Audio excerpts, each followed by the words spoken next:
Thanks so much for joining us today in this series on how to start a nonprofit.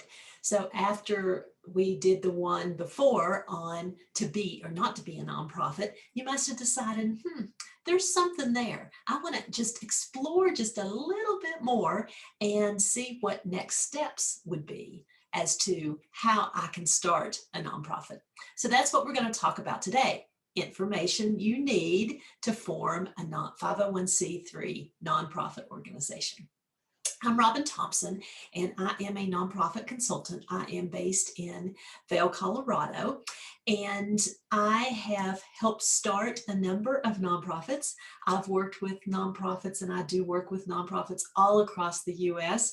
I have a couple of international clients, and the nonprofits I work with are anywhere from small startups to nonprofits who've been around for a long time. And so I want to break this down into a way that is bite-sized and manageable for you, because sometimes it can be rather daunting when you try to look at what do I need to do to start a nonprofit? What about all the paperwork that I need to file? So I'm going to share my screen with you. And like I said, this is the nonprofit series, and this is number 2 that we will have done. If you watched number 1 or you were there, you know that there was an assignment that I gave you. I gave you these 5 questions. Our nonprofit represents the people who what? We do what better than any other organization? The results of what we do is easily seen by what? No one can blank as well as we can, and the impact of our work is what? The answer to all these questions are what's going to help you be able to fill out the paperwork that we're going to talk about today. So let's talk about the agenda. We're going to talk about steps for establishing a nonprofit, what and where to file to get your 501c3 status, and what to include in your bylaws. Now, one of the things that I may have mentioned this last time, but I just want to be sure that you understand that you don't have to get a 501c3 status to have a nonprofit. You can have something called a fiscal agent. That's FISCAL. What that means is that you go to a nonprofit and you tell them what you're doing and ask them if people can give donations, if they can give gifts, and if they will handle that fiscal, the financial piece of it. Now, sometimes nonprofits charge to be able to do that. Other times they're just willing to help you be able to get started, and then you can determine after that if you want to go ahead and go with a 501c3. And the interesting thing about that is that you get the tax document. So the organization that's your fiscal agent sends out a tax receipt. So people do get a tax receipt for that. You don't have to have a fiscal agent. Once you submit your 501c3 paperwork, you can start raising money. So let's talk about next steps for setting up your nonprofit. And we're going to go into not excruciating detail, but somewhat detail, just so you'll know what steps that you need to go through. We'll talk about establishing core values and the name of your organization and how important that is, developing your bylaws and forming your board, appointing a registered agent, filing your articles of incorporation, filing for an EIN, which is an employer identification number, getting a business license, filing the IRS Form 1023, and applying for, if you're in the state of Colorado, a Colorado tax exemption, or if you're in some other state. Now we're going to break those down step by step. So let's talk about first about establishing the core values and a name. first thing you need to do is those questions, the things that I had you fill in the blank. That's going to help you in writing your mission statement and coming up with a plan for the nonprofit. And then you need to determine your name. What is your nonprofit going to be called? And this is, I don't want to say it's permanent, but once you do get your name, it's somewhat convoluted to try to go by a different name and to change that name. There was one organization that I worked with.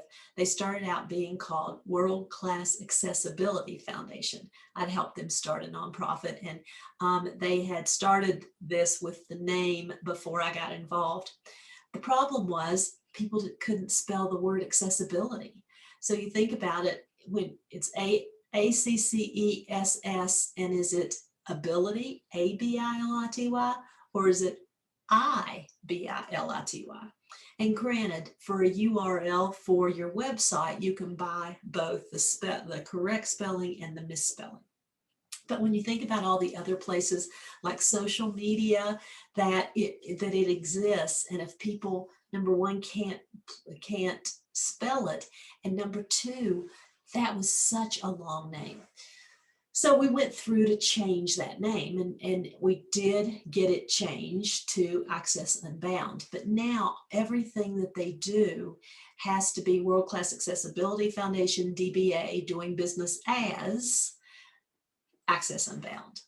And so it just adds another layer to it, that if you decide in the beginning and you're sure about what your name is, and you pass it in front of people and ask people what they think of it, it's going to be much easier on you.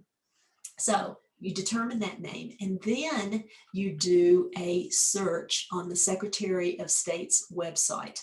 Now, I'm going to show you what that page looks like. So I'm going to share my screen. And if you're in the state of Colorado, this will be the website that comes up, the Colorado Secretary of State. And you can see it. It asks you, enter the name you want to use in Colorado, and then there's a name search done. Now, it doesn't have to be that it's the exact same name for them to turn you down, but if it could be confused with your name, if your name sounds like something else. So that is one of the first things that you will do when you're applying for your articles of incorporation. So we will talk a little bit about that. Okay, so that's step number one. Step number two, you want to develop your bylaws and form your board. Now, you may say, oh, we can do the bylaws later. But the thing with the bylaws are, they are required by the IRS for filing your 501c3, which is your 1023 paperwork to receive your 501c3. So working on those bylaws, and I'll show you an example of them in just a second. So one of the things I see people get confused is there is an example of a purpose statement on your screen right now. And what the purpose statement is, it's what your nonprofit will do. And this goes into your bylaws. It will help you tremendously when you are trying to explain to people, when you're trying to explain to potential board members. And so it says things like to provide coaching and consulting from volunteers with business experience to nonprofit organizations on ethical and value-based leadership, to train ambassadors, to raise public awareness, to educate, to partner. So you see how these bullet items are all action verbs, because this is the purpose of your organization. And this is written in bullet points. And there's another piece that a lot of people get confused when they are completing their 1023 paperwork, when it says specifically, do not repeat what you have written in your bylaws for your purpose. So, like we said, the bylaws are required for your IRS filing. You need to form your board. You need to find people who are passionate about what you do. And then one piece that I don't know whether that when people file for their 501c3, they leave this piece out. I don't know how they get past the IRS if they leave it out, but if they didn't leave it out, sometimes they just have trouble following this conflict of interest policy. And I was just talking to a nonprofit where when I heard some of the things that the board was doing, I wasn't sure that they were following that conflict of interest policy. So here's what that looks like. I was working with one board where there was a vice president of the bank who sat on the board. This particular nonprofit had a loan with the bank that the board member sat on. So the board member had to disclose it in the conflict of interest statement. And then when there was any discussion around the mortgage, the loan, then that board member had to recuse himself and he could not vote. But the IRS wants that to be a part of your bylaws so they know that you have that conflict of interest policy in place. And then you want to be sure you conduct your first board meeting before September the 7th. So let me just show you an example of what those bylaws look like. So that's not what the bylaws look like. So let me try again. Here we go. So if you search on the internet, you will find bylaws. And that's fine to use it as a guide. All attorneys, do this differently. The Article 1, what's the name of the organization? Article 2, charitable purposes under Section 501c3. So as you see that there are different areas, the offices, the board of directors, etc. If you just search for this on the internet or you have one to go by that somebody else has done, go ahead and use it, but please go talk to an attorney in Colorado or whatever state you're in. The Colorado Nonprofit Association has a partnership with pro bono attorneys. And I'm not sure if you need to be a member of the Colorado Nonprofit Association, but it's fairly inexpensive. They've got lots of great resources and the access to attorneys, which you can't find many pro bono attorneys unless you have one on your board. So I was talking about the purpose. So those were the statements, the bullet points that I was telling you that need to go in your bylaws. So that's what this looks like. So this is Article 2, the charitable purposes of the nonprofit and what it's going to do, broken down in, letters. Okay, so that's what your bylaws are going to look like, and they take quite a bit of time. So be sure that you give yourself ample amount of time to create those bylaws, and then as part of that, you're going to conduct your first board meeting, because the 1023, the IRS 1023 that you're going to fill out is going to ask you if your bylaws have been accepted by the board. So this can be an outline for your first board meeting: approving the bylaws, appointing officers, setting an accounting period and tax year. So to some people, it just makes sense. Well, why wouldn't you do a regular tax year from January 1st to December 31st of that year? But think about ski industry businesses, ski industry nonprofits, that December cuts off the ski season. So many of them will go until the end of April or the end of May, and then their next year will start in June. That helps them. So you need to set that accounting year. You can set that accounting tax years to any period that you want. You need to improve initial transactions of the corporation. One of the things you'll need to do is a corporate bank account. you will need your articles of incorporation to be able to open that bank account. And then after the meeting, you're going to need to keep minutes of all your meetings, and be sure you set up a corporate binder. Okay, so you need to have a registered agent. Now, this is different than what we talked about earlier, where we talked about a physical agent. The registered agent, this is probably one of the easiest steps in there, because you are probably going to be the registered agent. And so it's your name and your address but you need to determine that. The IRS wants to know, if somebody sues you, who is that person? Who is the legal person of that nonprofit? Okay, so here's what I want you to do for your very first knowledge test. What's the first step you need to take to form your nonprofit? Do you need to, 1, establish core values, 2, determine a name, or 3, determine a registered agent? Which one of the 3? Okay, so if I saw you right now, you'd say, wait a minute, you had number 1 as establish core values and determine a name. So I tricked you, because it's both 1 and 2, to establish your core values and also to determine a name.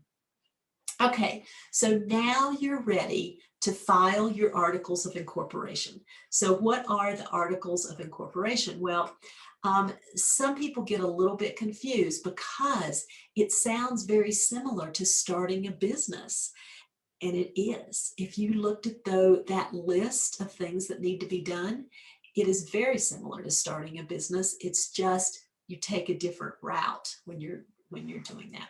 So filing the articles of incorporation, it's not like you're an LLC. It's not like you're an S corporation. These are the articles of incorporation in the state of Colorado. Now, other states call them different things. I just helped a nonprofit get started in Texas, and they called it something totally different. And Texas required a lot more information to be able to file those articles of incorporation. But it's the same Secretary of State site that I just showed you earlier, and it's fairly easy to get those articles of incorporation. So when you do go to the Secretary of State's site, there will be small businesses. There's a lot of things that you'll scroll through until you get to the one that says nonprofit corporations. And then it's the very first one, the articles of incorporation for a nonprofit corporation. And you can file online, but word of warning here, once you get started, you have to finish. It's not like you can save it and go back. So as you see here, there's a sample form that's a PDF. I would suggest filling that out so that you have all the information you need when you get ready to go online and fill it out. Okay, so this is all you need for the articles of incorporation. You see how easy it is. Your name, the entity's name, the street address, and just so you know, a lot of these forms want not only a post office box, but they also want a street address. For me, that ends up being a nightmare for many different reasons, because they want a street address, but they don't understand when you say we don't get home delivery. And so then they try to mail something to that home address and it gets returned. Sometimes it's very difficult to get them to understand that, but you do have to have both a street address and a mailing address. We talked about the registered agent, the purpose of the nonprofit, and those are the items that you're going to list out in your bylaws. Delayed effective date, that's optional. I would suggest not doing that. If you're not ready to file, just don't file until you're ready. The name and the title of the person with the vested legal title, and then any other additional information that you need. So that's all you need to file your articles of incorporation with the Secretary of State. Now you're ready for step number 5. That is getting your employee identification number. You've got to wait, though, until you get your articles of incorporation. You've got to get that information because they're going to ask you to submit that along with your application for EIN. So usually the Secretary of State, the name search is done, etc. I mean, at least in Colorado, it happens pretty quickly. Now, Texas, it took several weeks before that they got theirs back. Ours was all online, and it was great because it went pretty quickly. So looking at your employer identification number, and again, this is just asking just things like your mailing address, your registered agent, and all of that. Okay, so that's number 5. And so then let's look at number 6, which is getting a business license. Now, I live in an unincorporated area, and so I don't have to have a city license, but I do need a county business license to operate. So check with your local authorities and see, do you need a city license? Do you need a county license? And just be sure that you have all the licenses that you need. Okay, here's another knowledge test. When should you have your first board meeting? Before writing the bylaws, before determining a registered agent, or before filing the 1023 with the IRS? Okay, so if you answered before filing the 1023 with the IRS, you are correct that you need to have a board meeting because it asks you if the board has adopted the bylaws. Okay, you're ready to file the Form 1023. So this is the IRS form that when it comes back, you will be a 501c3 nonprofit. Now, I will issue a caution here. They revised the 1023 form in January 2020, but when you do a search for this form, you'll come up with one prior to that, and the form changed. So I had a nonprofit who started filling out the old form, and then when they got ready to transfer it onto the 1023, it was totally different. So there's several sections that are different. So be sure that you have the one that was revised at least as early as January 2020. And you need to create a pay.gov account. That's where then you will submit your payment, because right now all you've paid is for the Secretary of State for the Articles of Incorporation. And at least in Colorado, that is $50. So, but this is going to be a little bit more. Now, the EIN number, I've always paid for EIN numbers. The last one was $245, but I saw some places online that says that nonprofits do not have to pay for an EIN number. So I'm not really sure. That's one of those that if you do the paperwork for a 501c3 nonprofit, if you could let me know, because I can't go through the form to see unless I'm going to form a business. So I can't see if they actually charge. So if you would let me know, I'd appreciate it. But the Form 1023, at least right now, it's $245, and you will submit that into your pay.gov account. Okay, so there is something you will see that when you search, it's going to come up with an EZ form, a 1023 EZ. So the question is, should you file that EZ? Because it is much easier. I mean, the form is probably only 2 pages long, and it doesn't cost as much either. I don't know off the top of my head how much it costs. But here's what you need to decide before you go for the EZ form.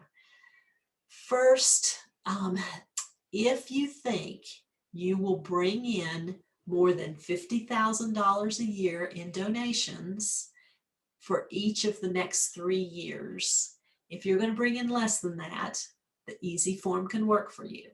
But if there's any chance that you're going to raise more than $50,000, don't do the easy.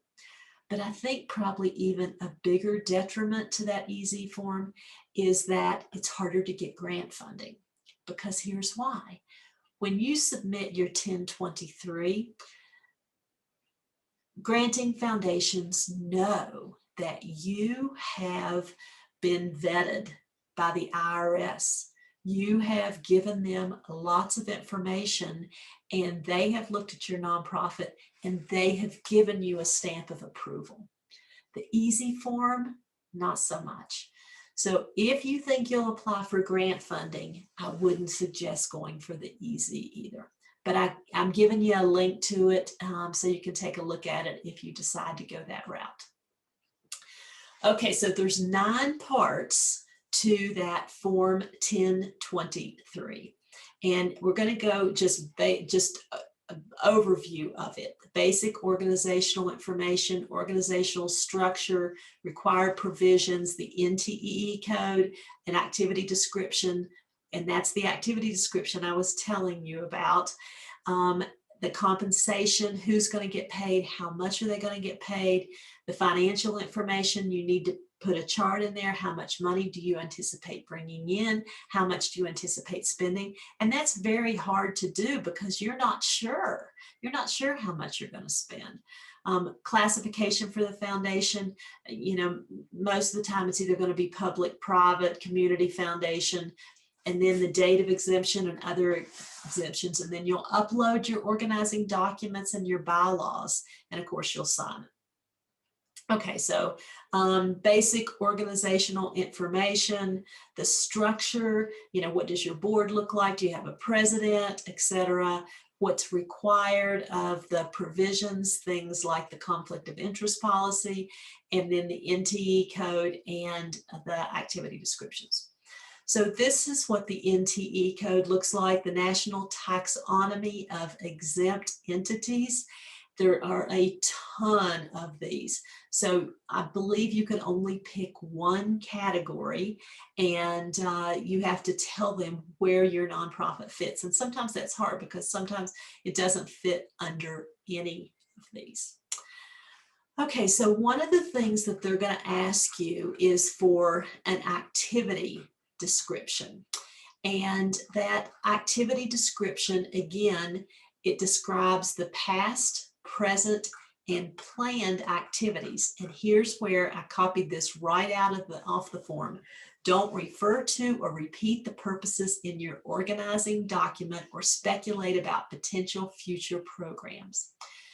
This is the make or break as to whether that they give you your 501c3 status, is how do you tell them what you're going to do? And this is a narrative. The other one was just bullet points. And they will determine your exempt status. They actually ask you this question: what is the activity? Who conducts the activity? Where is it conducted? What percentage of time is spent allocated to the activity? How is the activity funded? And how does the activity further your exempt purposes? So here's an example of that. If you plan to further educational purposes by operating an after-school homework club, you would describe that activity rather than saying something like,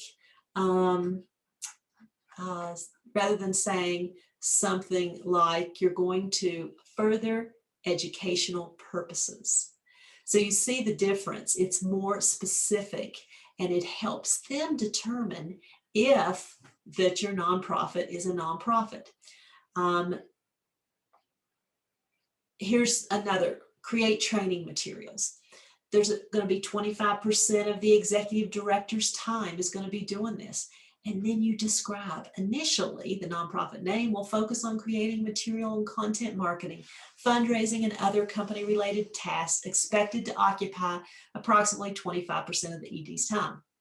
Again, this is kind of difficult because you don't know. If you have never been involved in a nonprofit, you don't know how long these things are going to take.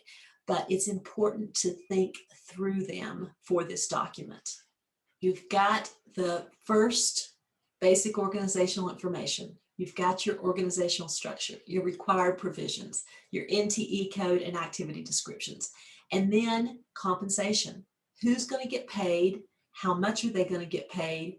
And being careful that you look at your board from a perspective, are any of your board members getting paid for anything within the organization?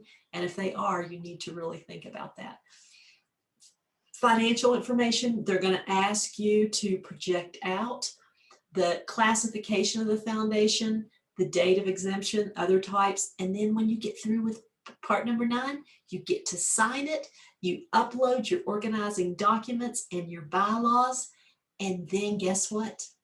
You get to start raising money. As soon as you hit the go button, then you can start raising money. Now, you will need a disclaimer on the bottom of your acknowledgement letters to say that you have filed for your 501c3 status and that they will need to talk to their accountant.